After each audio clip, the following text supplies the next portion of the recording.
I had by now categorized thoughts in my understanding of legilimency, since I became aware of this cursed ability at a young age, inherited from the lineage of a Hogwarts founder, Salazar Slytherin himself. It was no impossible feat for a gaunt of his bloodline to easily master the pervasive skill to skim into another's private thoughts.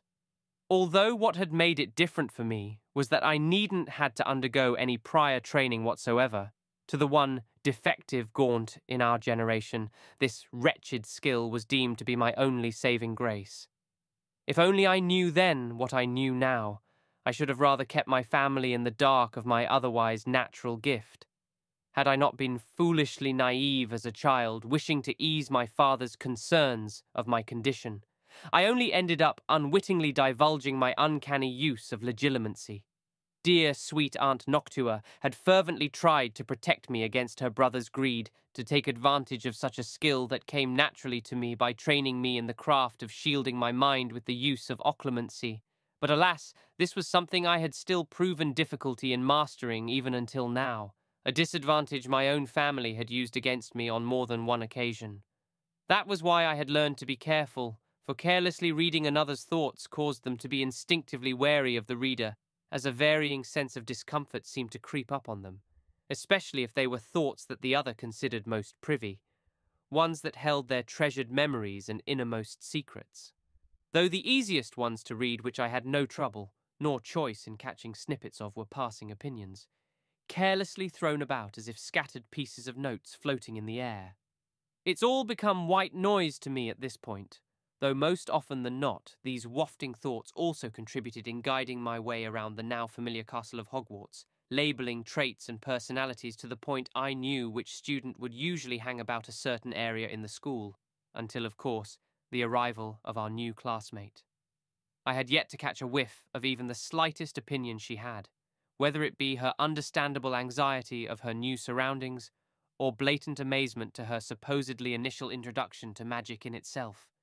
It was as if she kept everything about herself under lock and key, and while I was sure some of the professors had an inkling on whence she came, I had made a vow to myself never to intrude into any of my mentor's thoughts, except Black, who remained none the wiser even when I suffered a 3-day migraine back in my first year, just from the sheer insufferable egotism that kept rolling in the man's head. So, imagine my own surprise when a sweet voice drifted into my thoughts. I wonder how many bottles of Wiggenweld I'll be able to brew during this class. Oh, how I'd come to familiarize that voice by now from the one glimpse that I inadvertently saw from Sebastian's memories.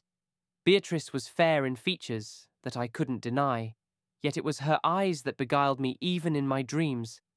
I never thought I'd see such a deep, verdant hue that rivaled even my house colours, though I strained to hear the gentle lapping of waves I'd come to associate her thoughts to since this morning in our shared class in herbology. Instead, sensing a restlessness in her, the same way how one struggled to open a stuck window. Yet here she was now in my mind's eye, a pensive figure gazing out of her slightly opened veranda, possibly basking in the fresh air surrounding her still mostly concealed thoughts. Yet I could see her. Not literally, mind you, but I did try to picture getting closer to her metaphoric window, wanting to hear what more her thoughts had to offer. Though she seemed to have sensed my presence and all but shut the sill on me, jolting me out of my own mind just as the wooden door to our potions classroom slammed open. Potions is one of the most challenging and hazardous subjects taught at this school. As 5th years, you will be required to reach new heights of both discipline and intellect. My head followed the direction of the gruff voice as it passed by in front of me. The telltale uneven steps had always been enough for me to tell when Sharp was nearby, even out in the castle's halls. You will begin this term by brewing a Wiggenweld potion.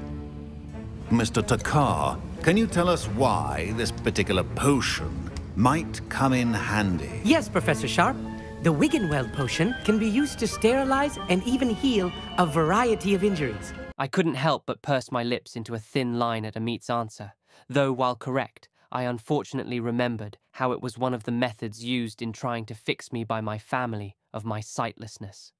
It can heal some injuries, but not all. Points for Ravenclaw. Hearing sharp tapping at something wooden before shuffling towards his table was soon drowned out by the concealed enthusiasm I glimpsed from the girl beside me. I had to wonder if Beatrice's sudden open mind was caused by whatever she and Sebastian had been up to in the restricted section last night.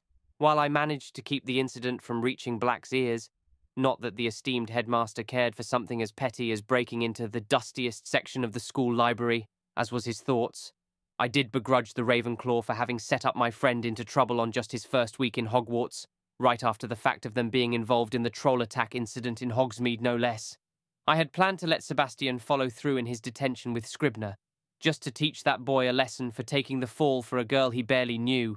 Yet I'd just found out during breakfast earlier that he was suddenly assigned to Fig's classroom instead.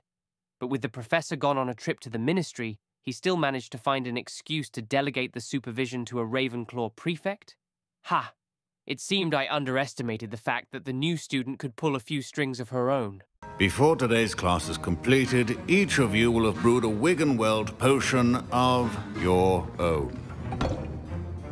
You never know when you might need it. Please begin. Oh, how I had an inkling on the very person who'd most need it, judging from the trouble that seemed to follow her since day one. But I tried to take my mind away from Beatrice as I took a deep breath, willing my hands steady as I cast the charm I was taught back in my first year.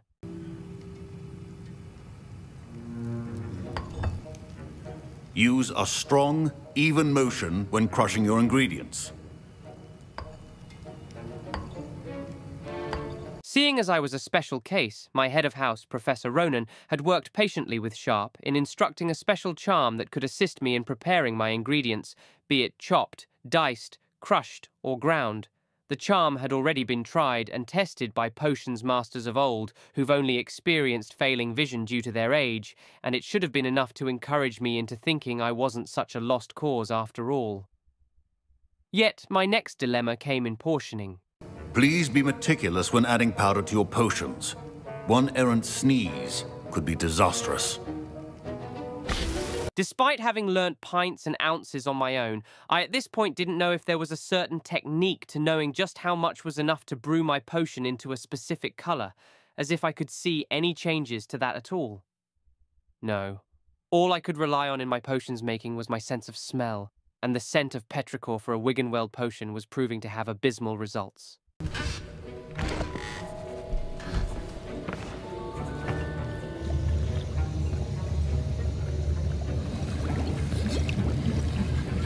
I see most of you have not forgotten how to stir. Hearing Sharp get up from his seat as he slowly started making rounds on each of his students' cauldrons, my shoulders sagged in defeat. My Wiggenweld potion's utter rubbish. Wish I could just replace it with one from J. Pippin's. All this while, I'd at least somehow kept my cauldron from combusting or worst, melt in on itself, and it may be thanks to our new classmates' calming brewing process. Because unlike my other deskmates in the past, listening in on Beatrice's precise movements actually helped me to focus more on my potion, risking a peek into her otherwise shielded mind to see if I could somehow replicate the way she'd crush her Dittany. Surely I must have missed a step. Mentally sending out a quick apology in the hopes the girl beside me would hear, I wasn't prepared for the scene that greeted me as I delved back into my mind's eye. Because there, beyond the windowsill Beatrice had previously kept shut, was me, sitting despondently in my stool by our shared potion station, albeit with a look of confusion slowly growing on my features. Yet the focus quickly shifted from me to a bottle being held by a decidedly smaller hand over their own cauldron. Wait, this was Horklump juice. I only put in 3 drops, but how many did she put again?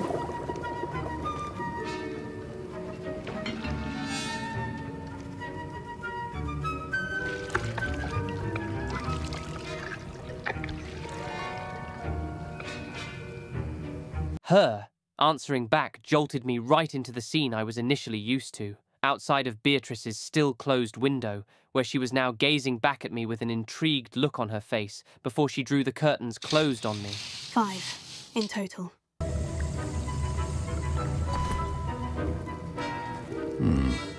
Not an easy potion to brew. Well done. And from what I hear of your recent exploits in Hogsmeade, You'd also do well to practice brewing the defensive Edurus potion.